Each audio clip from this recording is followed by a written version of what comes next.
Welcome back to Girls Next Level, everybody. We have a super exciting episode today because we actually have a producer from season 1 of the show here to answer some of the questions we've had for so long. I'm super excited about this. Like, I texted you and I said, I'm giddy over this. And she's like, oh my God, don't make me nervous. I'm a little nervous, I'm not gonna lie. It's going to be so fun. Do you want to introduce yourself and tell the audience what your job title was and what that means for somebody who's never been in television? Yeah, I'm Jennifer Colbert. I was, at the time, the senior producer for Girls Next Door. I did the first season, and what that title meant for me was, in unscripted, our titles are a little more flexible than in the TV film world. But for me, it meant I was in charge of overseeing what's called field, which was you ladies. So I was out with the cameras, and I often did the interviews, not all of them 100%, but I was in charge of making sure we were getting what we needed, that the cameras were capturing what we wanted, and that I was tracking the stories of what was going on so that we could make sure we asked all the right questions in interview. And how long did you work on the show? I did the first 8 episodes. So it was the first season at the time. There were, I think you guys got picked up for like 6 more after that. Yeah, 7 more. 7 more. Yeah. Yeah. So at the time it was just season 1, and then you got a second, what they call cycle. So it was like a 1A or 1B. Right. So you were there during the formative years. Yeah. I mean, I like to think it was an interesting time because we were all, you ladies and I were all in a bubble. We didn't know. First seasons of shows are always fascinating because the talent has no idea what's going to come. Especially, we had no idea it was going to be the show it became. Like we're hopeful, and everyone is. But I think I was with you guys when you saw the billboard for the first time. Yeah. And you just never know if it's going to be a huge hit or if it's going to be something no one has ever seen. So that first, however long I was there for, 3 months. We're all in a bubble together because there's no episodes. It's just we're filming, we're figuring it out. There's no feedback. No feedback. We're just trying to catch as catch can. You ladies are learning to trust me. I'm trying to learn to trust you and figure out what's real, what isn't. We came in with preconceived notions. I'm sure you ladies had preconceived notions of what our intentions were. And, I tell everybody to this day that I thought I knew who you were until I met you all. And you were absolutely not what I had expected. There was, you were all very aware of the difference between the worlds that you were in. Like, you knew there was going to be a life outside of Hef, but you all had your own path you were on within the relationship and within the show. And then there were places where, you were concerned about us being and what it would be and what kind of show we were creating. Yeah. I'm curious how you got hired for something like this. So Brian O'Donnell, who was the co-EP, and I had done My Big Fat Obnoxious Fiancé together. And so he called me and he's like, I'm on this crazy show. It's going to be about Hef and his girlfriends. It's called Girls Next Door. It's going to have comedic elements to it. It's going to be super fun for E. And he knew he needed women. And my favorite thing about my job is to be immersed in these worlds. This was probably going to be my only opportunity to be at the Playboy Mansion to meet, you ladies. So I was like, let's see behind the curtain. Yeah. So that's how it came about. So you weren't around for the pilot at all? No. Okay, because that had already been filmed way before. Yeah. Tell us a little bit about your background before you got to the show. Like, what was your path into the industry and what kind of stuff did you work on before? Yeah, so I went to school to be a broadcast journalist. I was going to be the next Katie Couric, and then quickly realized I didn't want to be on camera, that I enjoyed it a lot more behind camera. So I was a broadcast journalism major at Ohio University, did an internship at E, and by the time I came back after graduation, the supervising producers and like the middle range people that I had met as an intern were now bosses. And so I got hired in live events to work with Joan and Melissa Rivers, which was a amazing first job out of college, idiot 21, 22-year-old girl on the red carpet, working with this insanely amazing talent. And I did that for a while. And then this little industry called reality TV was blowing up, and I had a friend who was like, you got to get out of there. You got to get out of E. Come do some stuff with us. So I did. Married by America was my first unscripted TV show, which was a show on Fox where the audience engaged 2 strangers, and then we followed them for 5 weeks. 2 couples made it to the end, but didn't actually get married. And one of them was a couple I was following the whole time. And then from there, it was just unscripted job after unscripted job. I did Pimp My Ride. I've done The Hills. I've done Girls Next Door. Those are sort of my honestly, those are like the 3 biggest shows on my resume, but yeah. Awesome. That's so cool. What were you said you came in with like preconceived ideas of like who we were or what the show was going to be and stuff. Tell us what that was. Well, I thought you would all be dumb blondes. I thought you'd be slutty. And I thought there would be a lot more salaciousness and sex and like nakedness all over the mansion. You know, I thought you'd just walk in and see people have sex everywhere. And I was very pleasantly surprised to like realize how intelligent you all were. That part of it was a bit of a character you would play, and part of it was, you know, knowing where you came from, and that you all sort of had a plan for what this period of your life was going to be. It was a very interesting time because this is way before Me Too. This is a period where Playboy was kind of actually in a slump, I think, and this show and you ladies kind of brought it back into pop culture relevance and gave the brand a fun, sexy, flirty reputation, as opposed to, I think, what it was sort of could have gone to, like a darker, sort of more dangerous place. But we knew we wanted comedy in the show. You girls were funny. And, you know, a lot of the comedy just came from actual things that were happening that we just sort of went with, just like a day in your life stuff. I was saying earlier, it was interesting because I think that show was so before its time in some ways. And if we were to make it today, we would make it so different. I think there was so much more humor happening and so much more we could have played with that would have made it in the vein of like a Crisley Knows Best or even a Very Cavallari, but we were figuring it out at the time because there weren't a lot of shows out there like that. Yeah. But you guys were really fun. Once we all kind of agreed to trust each other, it was a lot easier for me to do my job. But I think we all kind of came in sort of like, who are you? What are you doing here? Guarded. What are your intentions? Yeah.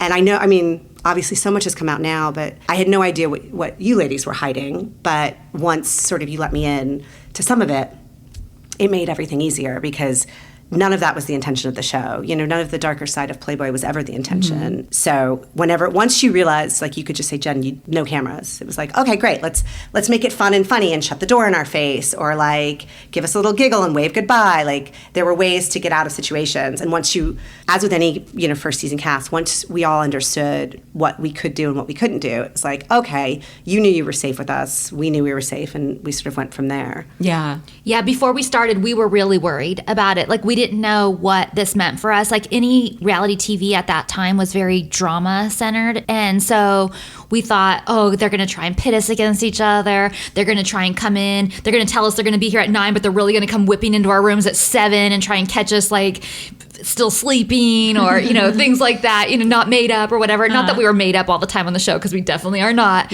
But it just felt like they were going to try and catch us or put us in a different light than we wanted to be seen, or that was even reality, that, you know, just to make drama for the show. Yeah, there was concerns I remember about, you know, the camera's going to be everywhere, like seeing you guys naked all the time. And yes, of course there was some nakedness, but never without, like, you knowing we were there and knowing what we were doing. And yeah, I just remember all of that stuff. Like, the first time you guys did a shoot for Playboy, we were there. And it was everything, we tried to make sure everything was to your comfort level, and, you know, as often as possible bringing in female cameras, operators as well, although it wasn't 100% of the time. But yeah, we never had a problem being filmed being naked, but what we felt ripped off by was that, like, the distribution level, we always thought everything was going to be blurred, because they're like, well, they can't show that on E, so it's fine if we want to streak past the cameras or whatever.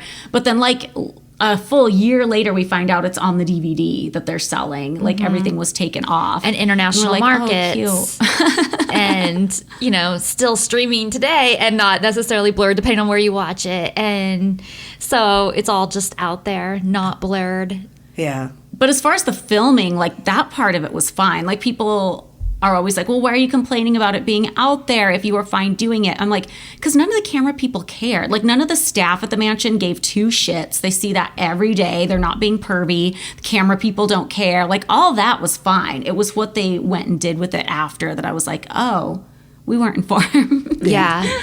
Yeah. What were you guys told as far as like treating us any certain way? Were you told anything about us, like how we should be treated or not treated? Like if we wanted privacy for something, was that okay to like give us privacy for something? Or were you told, no, they don't get privacy, they're on a reality show? We were never told not to give you privacy. You know, it was interesting. You guys were the girlfriends of our boss, you know, ostensibly, have had first cut and final cut on this series. So it was this interesting situation where it's like our talent was also dating our boss. But also just as a woman, as a human being, for me as a producer, there are always lines. And it is important to me to gain my talent's trust and to know that we are a team in this. And if you are not comfortable and don't feel comfortable, I'm not getting a good product. I'm not getting an authentic version of you. And I know there's all of this scripted and unscripted world, but at the time when we did our show, we didn't produce like that. We sat down with you ladies and looked at your calendars and we're like, here's the 3 months we're going to be here. What's going on? And that's what we followed. And then even Kendra's birthday party and these things that were, you know, sort of simple, just day-to-day life of you ladies, we were like, yeah, let's follow that without forcing situations upon you. You know, so for me, it's always been about trust with my talent. The better you trust me, the more intimate I can be with you on camera and the better you come across and the more real you are. And so privacy was always something I respected from you ladies as a woman. And like I said, I remember very distinctive our first Thursday night and the three of you pulling me into a room and being like, how are we going to do this? Like, how are we going to do this night? This is how it ends. Like a club night. What do we do? Like, you can't follow us. And I was like, no, I can't, nor do I want to, and nor is that our show. Like, but until this moment, until the cameras are waiting to go like, okay, we don't know what goes on next. We didn't, because again, we were still building trust for season.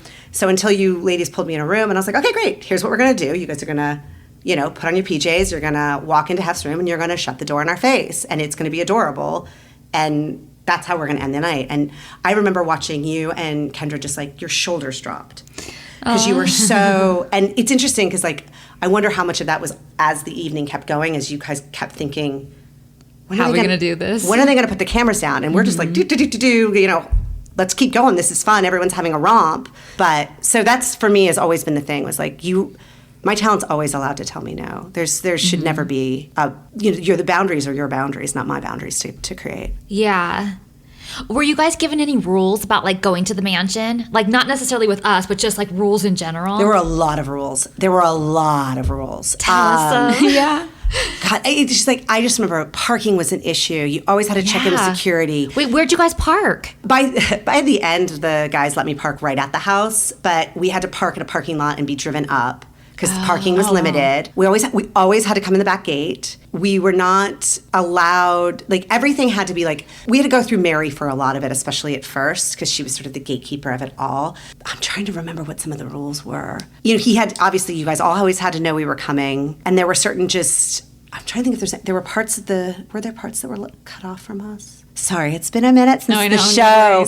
But I do remember there being a lot of like just funny rules. What are you talking about? It was only 18 years ago.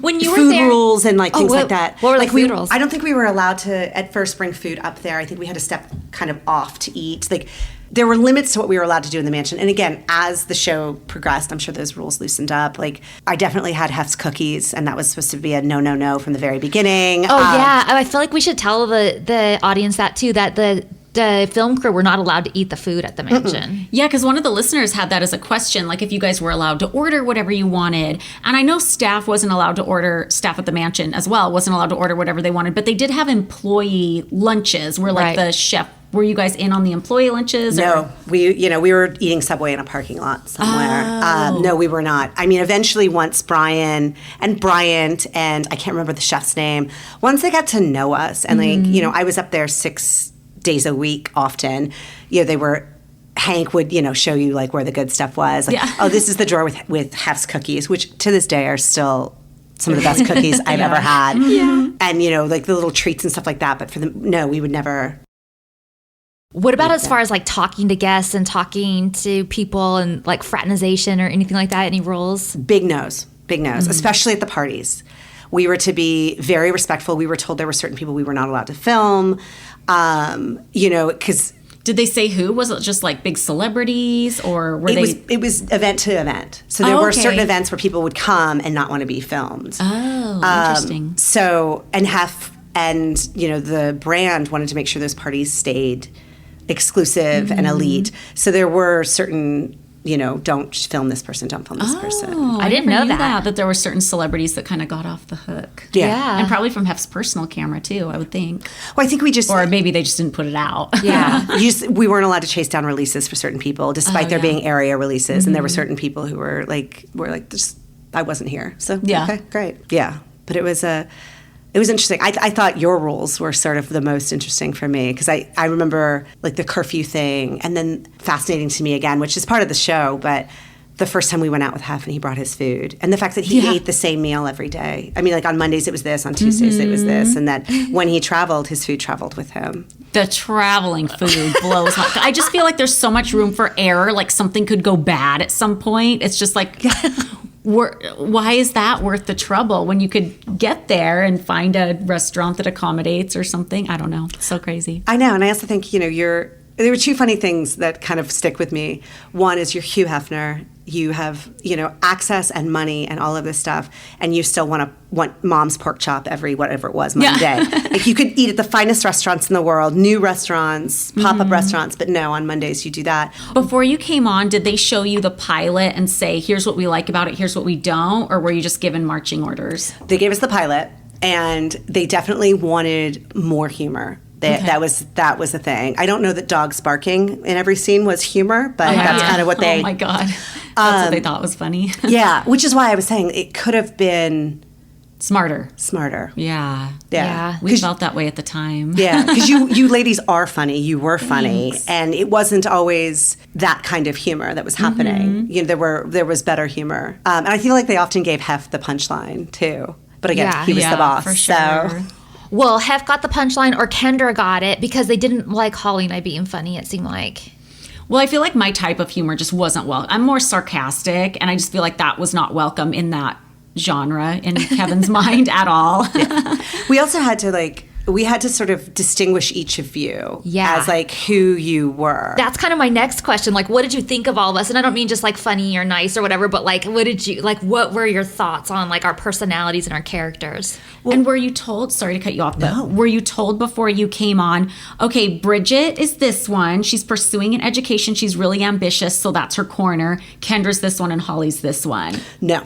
Oh, you weren't? No, it was very surface. It was like you two had been when there were more girls, and now, it was down to the two of you, and then Kendra was the newer girl, and that was sort of, but what I think I saw and what we quickly discovered, which I think we talked about it before we actually, like we would come out and meet you, but before we started to film, was the dynamic of the three of you as related to Hef. So you were the devoted girlfriend. You were the, woman who always just wanted to be at her man's side the whole time. Bridget was kind of like the best friend, like the girl next door best friend, sort of go with the flow kind of girl. And then Kendra was like the wild card, like girlfriend. So together you kind of made the perfect woman. I know you're all individual, women, but like as a concept, that's sort of. Oh, I see. It was like three perfect aspects to make why he would have three girlfriends. Oh, so Kevin was thinking if you put them all together, they make. Love that. But not individually. Yeah. I think it made it. I think for a man, it makes it easier to understand. I don't know what the logic was behind that, but. It made it so you each sort of had your role you played. Kendra was the young wild card. You were the one who wanted to be home with Hef. And Bridget was sort of up for everything. But you were also the peacemaker. You were very much like, made sure everyone was happy all the time. And it gave you each a little lane to live in. It definitely did. What were there any? I have the word in here, attitudes towards us behind the scenes, but I don't mean that in a negative way. I don't mean like, oh, that I don't like that girl or whatever. But were there any like, I don't know how else to put it though. My question was, what was the attitude towards us behind the scenes? Like, were you guys? These guys are spoiled brats. These guys are. No, Kendra was difficult. She just kind of didn't care about the TV show in the beginning. It was sort of an annoyance to her. So she was hard. She was hard to interview. She was hard to just wake up in the morning. She was just hard to get to do anything. You two were easier to deal with, but because you were closer to Hef, it was harder as well. It was like we were just always on our like tiptoes around you. You were the easiest for me because you and I quickly like developed a relationship, Bridget. Yeah. But like Holly, you were hard because one, you would hide kind of in his 100%, room. yeah. Yeah. So it was like I couldn't get to you without going through Hef. Yeah. And we were sort of supposed to like, let him. He didn't really want to be a part of the first season at first. He was just like, this is the girls' show. Like, I'll pop in, I'll pop out.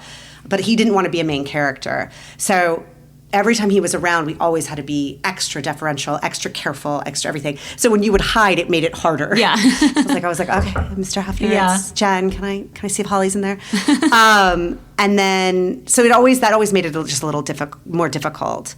And then just working around the things that were actually going on at the mansion all the time. Yeah. All the different events and everything. So then I was curious about the first 3 episodes because they kind of really pin us into, or they try to really pin us down to what our character is or who we are. Like the first one is what we call Holly's episode, or we call Holly's bitch episode. Yeah, my bitch episode. And episode 2 is my bitch episode. Makes it look like I'm sabotaging all of the playmates, getting them drunk, trying to ruin their pictorials for the next day because I'm jealous of every girl that comes in here, which was so not my personality at all. And like, I remember being so devastated by it at the time. And then I haven't rewatched these at all since, well, we had to do commentary, which like was like a year later. But then, so like in 17 years, I haven't rewatched them. And then I rewatched them for this. And I was like so devastated all over again. I told Holly, I don't even want to do this podcast. Like, how am I supposed to answer to that? Like, how I'm cut like that? How am I supposed to say that's not? I was being like super vulnerable and honest and how I felt about wanting to be a playmate. And I felt like it was like totally twisted and used against me. Well, I was not in post. I was not in the No, editorial. And wait, just to set the record, I'm not blaming you. No, I know. I'm I not know. blaming you at all.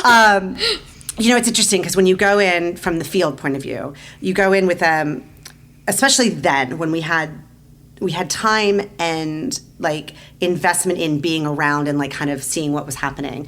In like I said, this would be produced very differently today. We would have had a very limited number of shoot days. We would have had pretty much the episodes mapped out as we went in, and that's where we wouldn't have deviated from it. And I think we were a little bit more free-flowing and sort of going with what was actually going on in your lives, and we weren't as heavily producing elements. We were sort of like, this is what is happening. These make the most sense for the episode. The first episode was supposed to be an introduction to the world. And, what it meant to be at the Playboy Mansion, what sort of like how we got to here. And then an introduction of all 3 of you girls. And then as you're having been in post on other shows, as you're in the footage, as you're, sculpting these episodes and making them make sense, they must have pivoted to, all right, let's make it simple. Let's introduce each girl over the course of 3 episodes and then move into, the other footage. I don't know what was going on in post. I know in the beginning, it was funny because Hef didn't really want to be that involved, and Kevin was like, this isn't the kind of show I do. So a lot of it was sort of Brian setting it up, sort of setting the skeleton of what we were going to do. And I think when they saw the first cuts of the first episode, I think they realized what they had. And, the best shows out there are what we call lightning in a bottle. It's the right time, the right place, and the right people. And I think we were there at just the right time for you ladies to show the world the inside, and at a time when reality TV was starting to go again behind the curtain much more. And so I just tried to talk to you guys about what was going on and get your background and get who you were, what was done to it from there. It sort of was up to some people in a room, and it goes through there's a producer and an editor who work together. They come up with the episode, and then they send it to their bosses, and their bosses send it to E, and then E sends it to Hef, and so there's a lot of hands on it to make it what it became. And I know they wove a lot of the pilot too into that first episode. Yeah, they did. They reused some footage. Yeah, so it was sort of like a hodgepodge of those two. The whole show is a hodgepodge. That's true. There's no continuity whatsoever. It's funny. I watched it, like I said, I watched it again for the first time when I knew it, after we had talked, and I was like, okay, I'm going to have to remember these episodes. And I thought the same thing. I was like, I still have some notes on these cuts. Like, I know. It's so funny. Bridget's there, and then she's gone, and there's like, time and space has no meaning. Clothes. Yeah. Like, I changed 8 times in this episode, back and forth. We've set up for the Midsummer Night's Dream party, but you guys are still getting your outfits ready, which was like 2 weeks prior to it. That's what I keep saying too. Every event is like that. Like, we get glimpses of it at the beginning before we even are there yet. And I'm like, why are they giving it away before we even get there? And Holly's like, I think they just want to give them a sneak peek of what they're gonna get at the end, what we're preparing for. Yeah, but I mean, we were on the forefront of that sort of funny follow docu series. Like there wasn't really a lot of shows out there like this show. Yeah. Again, with that access, which was huge, showing a world we'd never seen before and doing it with a sense of humor. Mm-hmm. Yeah. It seems like the first couple episodes you guys were probably, like you said, showing up and just kind of seeing what you could get. But were you ever given any really specific marching orders from like Kevin or whoever, maybe it was Brian, would have been right underneath them? Like, you need to get this today, or you need to get them to say exactly this, or this is what we need for this story arc, or we didn't get something for episode 4, so you need to try and get them to do this. A lot of that would come up in interview. A lot of it would be like, we are missing, this part to this storyline. As you're out there, you're in your head trying to put the story pieces together, how you think if you were in the edit bay, you would cut it. Mm-hmm. So, it was there. Like I said, it's interesting because they got more involved as we got further into the episodes. I honestly think no one knew what to do with us or this show or you ladies at first. I think they thought it was going to be really bubblegum, really kind of like whatever. Mm-hmm. And then after they saw the cuts of the first couple episodes, I think they saw the potential and the star power of this series. And that's when more and more people got involved. All of a sudden, executives were showing up on set. There was just much more involvement.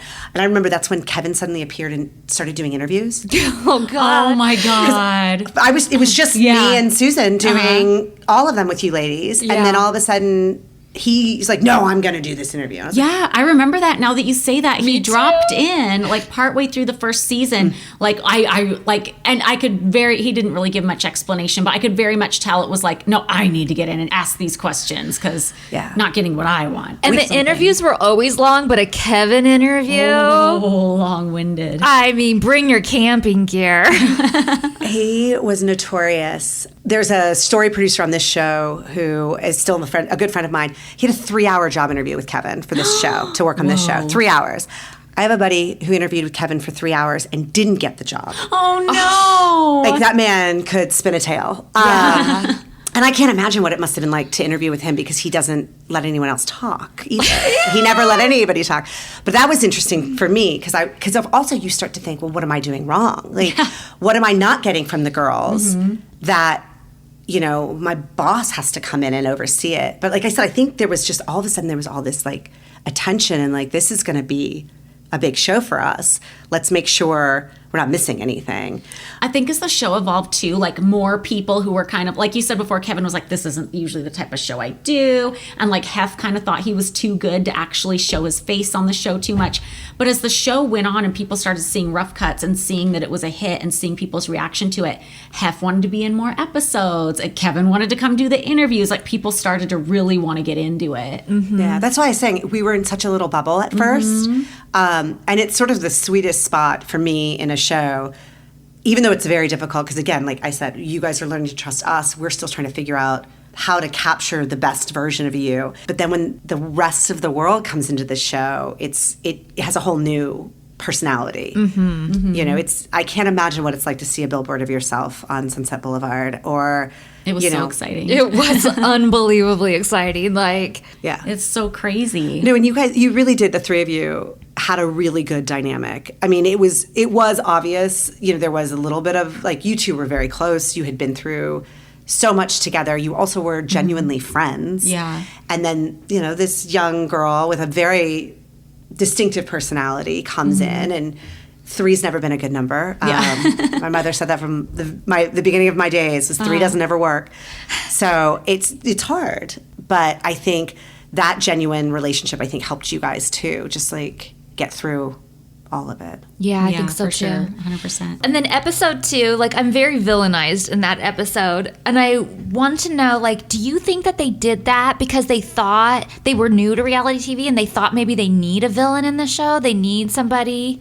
I don't think we were that sophisticated in how we made our shows just yet. We weren't in that era of, like, okay, we need this villain, we need this. Again, you were each the girlfriend of our boss. So we couldn't really make you out to be too bad because you were the series. So we had to make sure you were likable. I'm going to say something a little controversial. There weren't a lot of women in post in the editorial side of things. Nikki Boella was our supervising producer. I don't know how much involvement she was able to have because of the way Kevin ran things. I think there is distinctively a lack of a female voice on the editorial side of this series. I think they were creating a man's version of this show. And I think that's kind of where it comes from. It's like, oh, well, show her being the jealous one, show her being, this, and this. But it did feel, again, watching it again for the first time, it felt, all 3 episodes, the ones you're talking about, felt very much like we were trying to stereotype you ladies. But none of you really fit into the stereotypes that you were set up for. Yeah, we talk about that after that. Because, like, when I was telling Holly, I don't know if I want to do this anymore, she's like, I swear it gets easier after this. You just have to get through those first few episodes. Yeah, the show gets better down the road because we're kind of allowed to, like, grow into it and our personalities come through at the end of the day. But yeah, I felt like the first couple were a little hard to watch because I feel like Kevin is coming in with a very particular agenda. Well, it's funny because for, like, a through line, there's no episode where you actually ever sabotage a girl coming to do a photo shoot. There's no other than that episode, there's not another episode that tracks that story. Right. So it's funny, like, if as a show for story purposes, like, Holly, you don't try and get rid of the girls every episode, which is if that's what we're setting you up to be in episode 1, that's what you should have kept doing every episode. And Bridget, you should have been sabotaging them as well, like on their photo shoots. And so it's silly in hindsight, like, that if to set it up that way should have been because there was going to be a payoff to it. And there's no real payoff to it. Yeah, and we talk about that too towards the end of the season, about how when we'd have those meetings and everything, we talk about all the stuff we were going to do. Kevin was always looking for something that had an arc to it, either an episode arc or a whole series arc to it. Not just like, oh, I want to wash my car or something. It was like, that's, Yeah, we were building towards you ladies doing your first photo shoot and to Midsummer's. Those were our 2 big builds. It was you guys were going to get to be on the cover, and that was a big deal. Yeah. So I guess maybe that was the theory, was that, like, set you up as having always wanted to be that and then have it pay off, but it doesn't track that way. Yeah. I mean, they do set it up to how much it means for me. That's for sure. Yeah. The That's in sabotage there. thing never plays out. Right.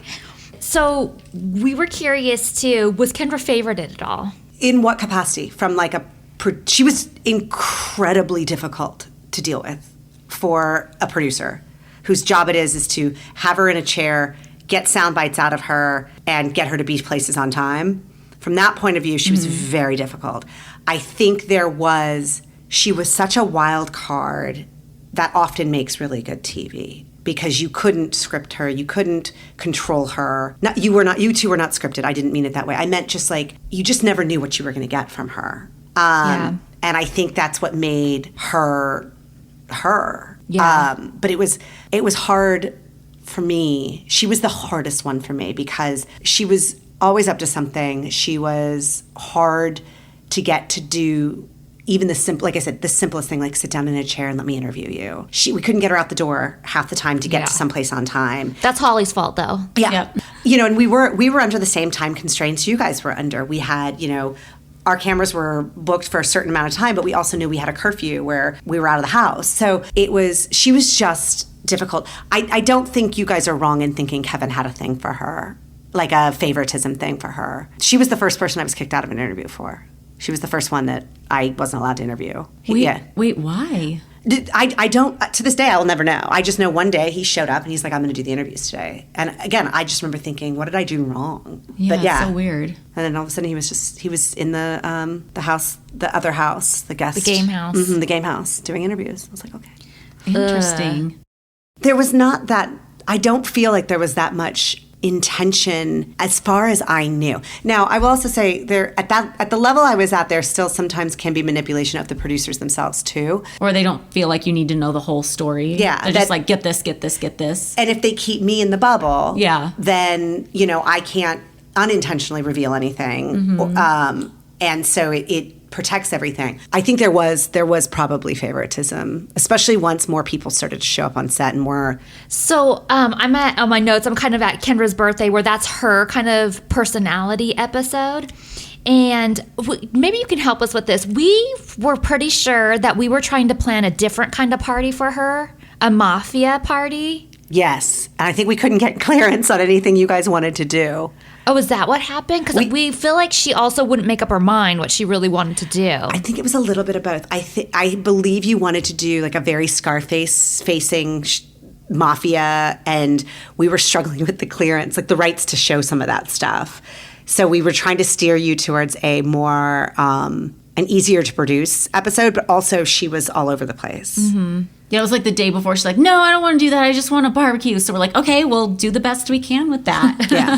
Because we were at the era where we wanted to do big birthdays for everyone. Yeah. Because we hadn't been able to do it in the past too much. So. Yeah, we wanted to take over the whole buffet, have the kitchen do a whole Italian meal, put like the red checkered tablecloth over the big table, show a mafia movie.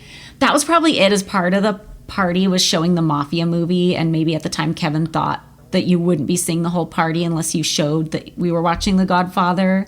Maybe. Who knows? Yeah. What'd you think of Kendra's family? It's funny. I don't remember them.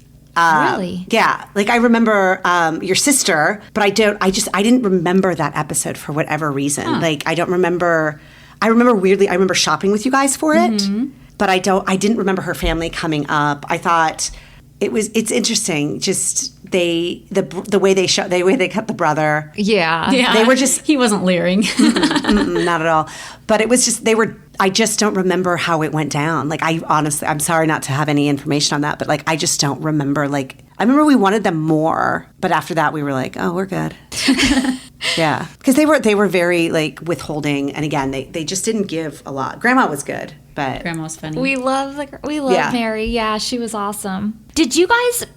Because the other person that we talked to that worked behind the scenes on the show kind of gave us an indication that Kendra was unhappy at the mansion and suggested she wanted to leave. Yeah, it was a weird story. Let me just tell it for the listeners. So he said before we left for New York, which I don't think you were on the show anymore by the time we did the New York episode, he was in the Great Hall, like off the Great Hall, in the living room. We were getting ready to leave, like after the movie night.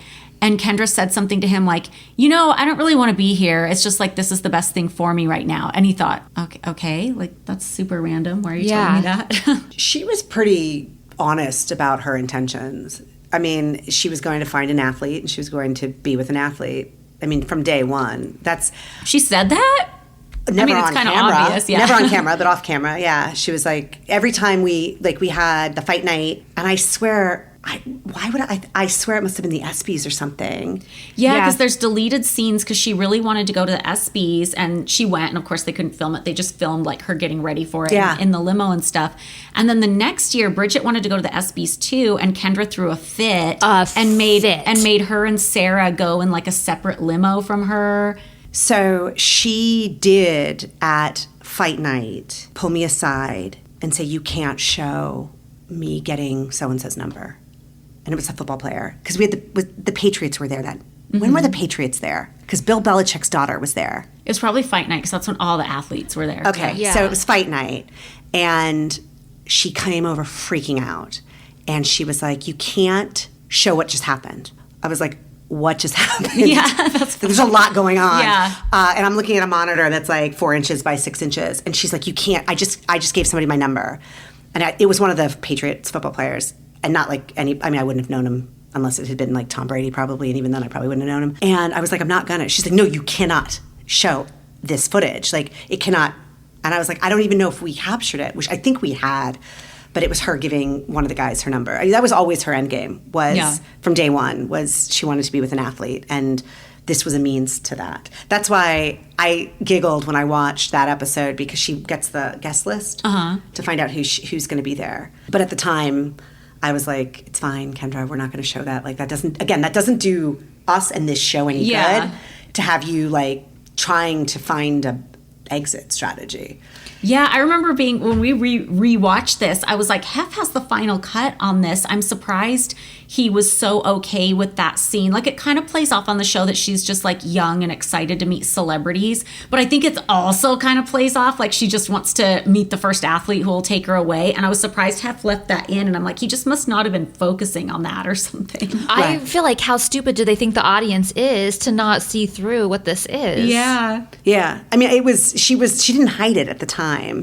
And I wonder if it's just one of those like things Hef was maybe a little blind to, because I'm sure he's had girls in the past that have been like a little starstruck, and maybe like she was so young that maybe that was part of it. But it was so obvious to all of us that at the time that was like the end game.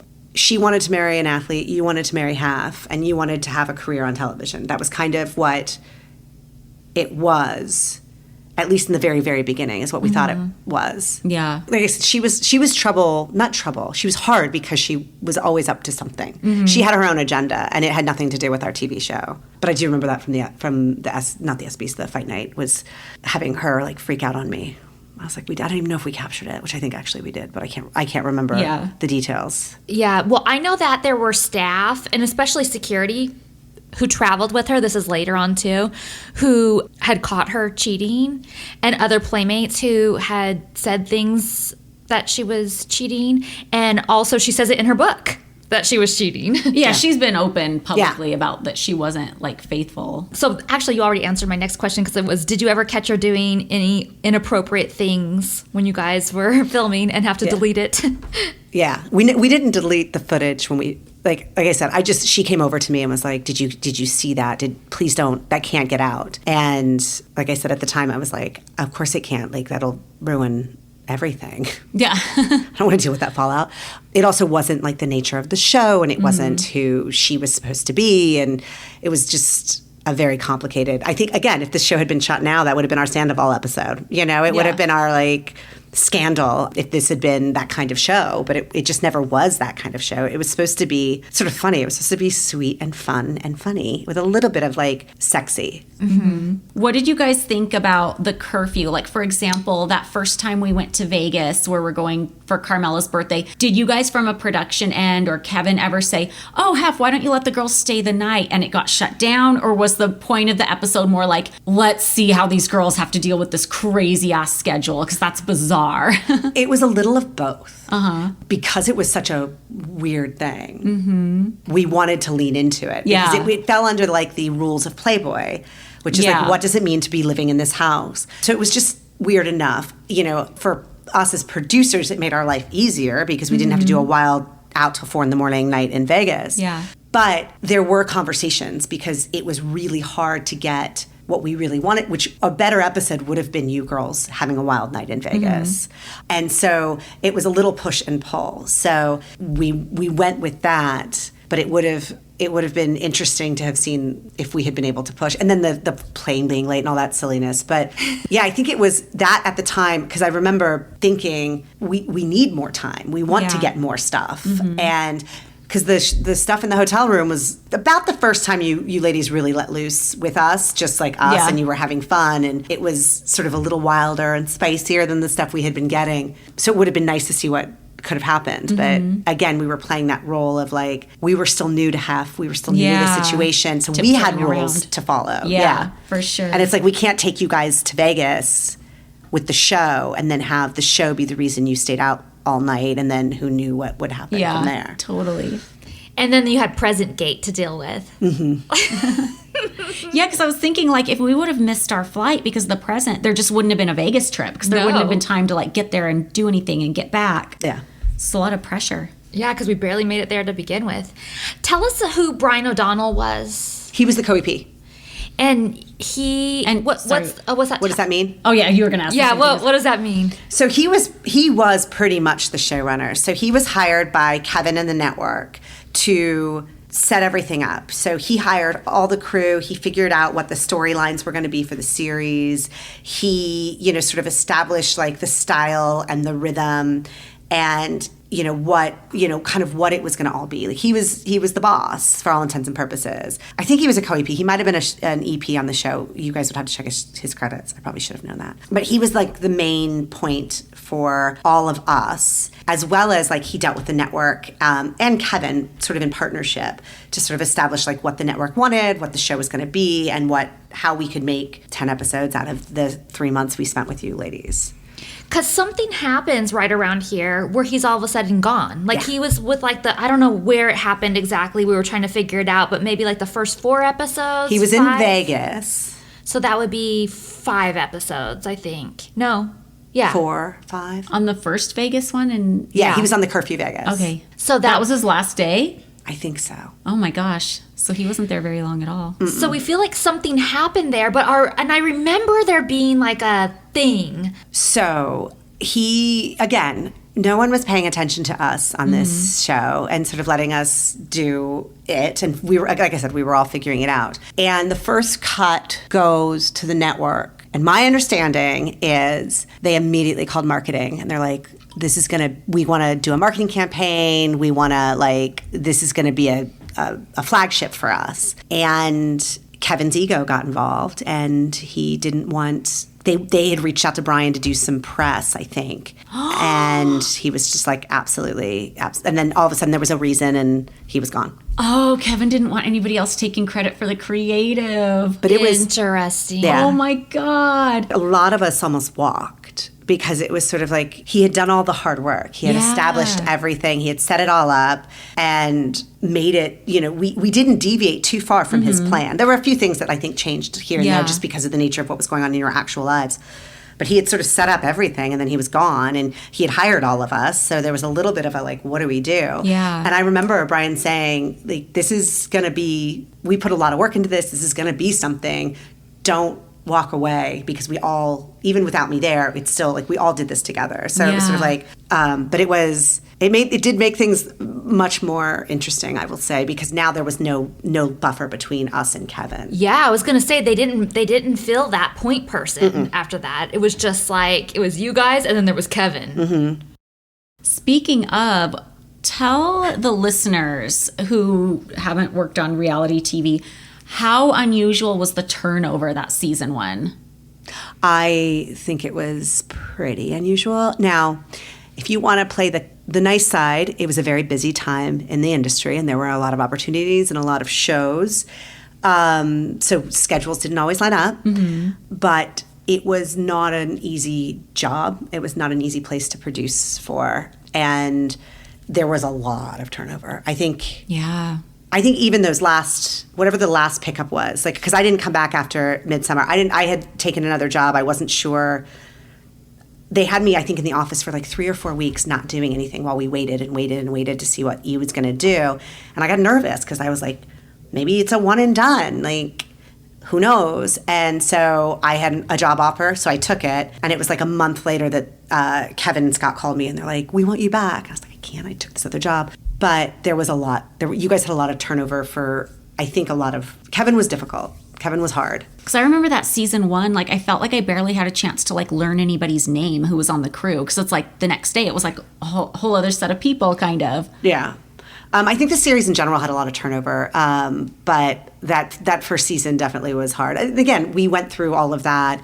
The guy who hired us had been removed. Then there was this weird lull between what was the first season, and then these extra pickup episodes, which by the way is a sign that the show is going to do well and that E's very excited about it. But at the time, it does make you a little nervous because you're just like, I don't want to miss a job waiting for something that may not happen. Yeah, because there was a whole month in between. Yeah. I have a couple practical questions about just day-to-day working there. What was your first impression of the mansion? Did you think it was beautiful, musty, somewhere in between? Look at her face. Oh, no. It smelled like dog pee. I was so upset the first time I went up there. And because I know it smelled like dog pee upstairs, but even, because maybe I just didn't know. No, even walking through the front door, it smells like dog pee. Yeah. I feel like I just lived there so long, I didn't really, I was so accustomed. Like I knew it smelled like dog pee upstairs where there was carpet. Archie downstairs. Oh, Yeah. Wasn't it Archie, the old guy? Yes. Yeah. He had, and all the staff knew his spots. Oh, no. Yeah, it was musty and stinky. Oh, God, such a shame. It was, yeah. The rose-colored glasses came off very quickly. Because you pull up, you're like, this is amazing. Like, you're looking at the houses around you. You're like, this is a piece of history. It's such a beautiful drive to pull up there, and the driveway and the exterior is so iconic and gorgeous. Yeah. And then you walk in and you're like, oh, okay. Yeah. Oh, no. Yes. And then there was, It's a little dark. Yeah. Do you remember what the very first thing you filmed was on your first day? It's so funny when I went. I wanted to go back into all my documents and see if I could even find a call sheet or just what could I find, and it's all somehow lost because I think maybe because it's been so long. But it's funny because our friend who we were talking about earlier, who shall not be named, said the same thing. That they went back to look for stuff and they couldn't find anything. Wow. I was like, that's so weird. It's been wiped from our timeline. Wiped. No, I don't remember. If I had to guess what the first thing I filmed that wasn't pilot related was, I think it would be showing Raquel and Sarah around. That's what I was going to think too. Yeah, I think thought that might have been it thing. too. Because that was where my brain went. I was like, I feel like it was showing the girls around. Because at the time we thought that would be another way to introduce the world. Yeah. Is these two girls coming to audition for the first time and how they're welcomed into the space. How much were you in the field, aka at the mansion, versus in the trailer that was on the back lot, or even in Kevin's offices? Was the trailer there when you were there? Yeah. Okay. Yeah. I spent a lot of time with you ladies in the house. I was rarely in the trailer unless we were in control of what was going on, or it was a party where I was trying to not be involved. We would go to Kevin's once a week, I think, if we didn't call in for what's going on this week's sort of session. But yeah, for the most part, I was between the trailer and the house. Interesting. And were you discouraged from interacting with us too much? Were they don't make friends with the girls, just kind of hang back? Or was it chill, have fun, or no instructions? Well, you always have to keep some distance, just, again, so that the lines between, don't get too blurred. So that it wasn't like we were discouraged from being friendly, but it was just it could be looked down upon if you were fraternizing too much. That makes sense. Yeah. Ruin the scenes. So what was it like working for Kevin? Kevin was one of the hardest bosses I've ever had. He was incredibly mercurial and very narcissistic. I remember this one time, I think it was halfway through the series. So we'd lost Brian. I think it was halfway through the series, name into this persona. And he got his start doing A&E biographies, which he probably was incredible about because he had such a vast knowledge of pop culture. Old Hollywood and these insane stories. And at one point, about halfway through the season, he went on a liquid diet. And prior to that, there were always donuts and treats and craft services and all this stuff. And then the liquid diet happened, and he was angry about everything. And listen, I get hangry. Yeah, we me all too. get hangry. But he took it to another level. And we were sitting in a meeting in his office. I will never forget this. And Sue opened a banana, and he ripped it out of her hand and threw it across the room. And he was like, "No bananas!" Oh my God. And we were just like, "Oh my God." Oh no. He was. I will never work for a boss who goes on a liquid diet ever again. But he was just. Oh my God. He also was obsessed with the supervising producer, the female supervising producer who did Post. she was young and British and reminded him of Hayley Mills, which was one of his, I think, secret crushes. And he would Oh my gosh. call her into the office and just tell her tales upon tales. And we already said that man was a talker. So I can only imagine how she ever got her job done. And most of the turnover is because of him, don't you think? If I had to speculate, I would guess yes. Yes.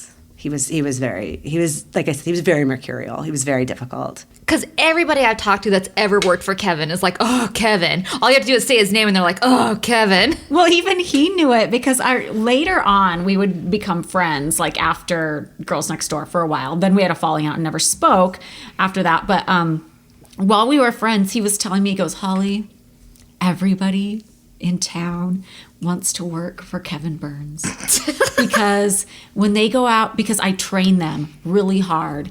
You know, I'm really hard on my crew, but I train them. So when they go out to get another job and it says Kevin Burns on their resume, that's why everybody wants to work for Kevin Burns. It's amazing. Oh, Yes. man. Interesting. Okay. So you got lots of jobs because you had Kevin Burns on your resume? I must have gotten a lot because of that. Well, just know that's why you've done so well. Yes. Do you have any sense of what Kevin was thinking about the show's future? Like, obviously, everybody's hopeful it gets picked up for more episodes. But was he thinking, oh, this is kind of a flash in the pan. This is something I'm doing for my friend. Or was he like, this could go on for 10 seasons? I like I said, I think at first he was just like, just get it done. Like, just get it done. And then when there was interest and he was seeing the result, I think he got more and more interested. I also think, the reason the show came about was because of his relationship with Hef. And I think the better the show did, the better for his relationship with Hef, which also opened a lot of doors for him as well. So I think it was an opportunity, and he was very happy to have been a part of it. I think he was always very. We talk about this like weird period where we were between seasons or waiting for the B pickup, and he was positive we were going to get many more episodes. In the beginning, I don't know that he was that confident about it. I think he thought it was going to be fun and cute and whatever. But I think like I said, as the buzz was happening, he definitely thought this was going to be. Because that's what he said to me. He was like, you don't want to go. This is going to be huge. We're going to travel the world, which you guys did. It's crazy that he thought we were going to travel the world. I know. Because I was so happy when we got a chance to, but I would have never taken it for granted that we would be able to travel with Hef. Right. Yeah. And he didn't like to do that. No, not at all. Because that was, again, part of the challenge of season 1 was, what was he even going to let us shoot of him? Was he going to be even anywhere of it? And then what would he participate in and not participate in? Do you guys want to take a pizza break? Because our order's been here for a minute. Okay. So we're going to take this pizza break to say goodbye for this week, but we talked to Jen for well over 2 hours, so we will be back next week with another episode full of tea and behind-the-scenes stories from Jen. And if you would like more content, feel free to hit us up at our Patreon at patreon.com/girlsnextlevel, and we will see you next week. Bye, guys.